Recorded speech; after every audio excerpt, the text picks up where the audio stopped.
TVN 한국교통방송입니다.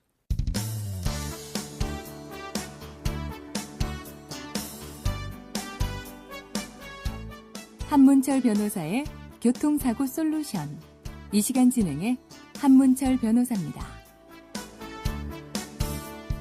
여러분 안녕하십니까? 횡단보도를 건널 때 걸어서 건너는 거죠.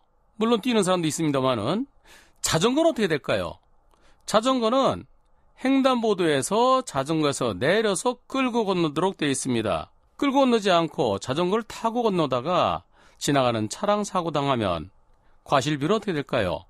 일반적으로 횡단보도에서 보행자가 사고 당했을 때 신호등 있는 횡단보도에서 보행자 신호 녹색 신호에 건너다가 신호 위반한 차에 사고 당하면은 자동차가 100% 잘못이죠. 보행자는 잘못이 없습니다.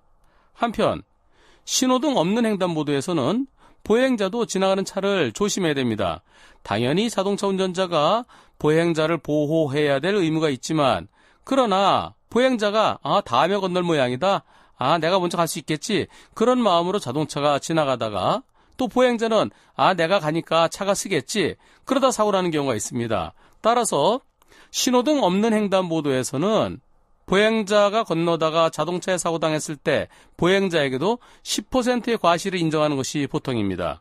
물론 다 건너서 한두 발자국 남겼을 때, 그때 사고 났을 때는 자동차 100% 잘못이죠. 중간에서 사고 났을 때 또는 건너기 시작해서 얼마 안 돼 사고 났을 때 보행자에게 10% 정도로 보는데요.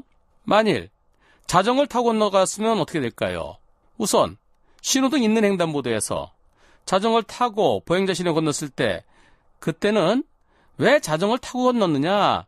10% 과실을 인정합니다. 끌고 가라고 그랬는데 왜 자전거를 타고 갔느냐? 즉 보행자보다 약 10% 더 보는 거죠. 한편 신호등 없는 횡단보도에서 자전거를 타고 건넜을 때는, 그때는 차 대 차 사고가 돼요. 자동차 대 자전차, 차 대 차 사고죠. 다만 자전거가 빠르지는 않으니까 걸어가는 사람보다 조금 더 빠르죠.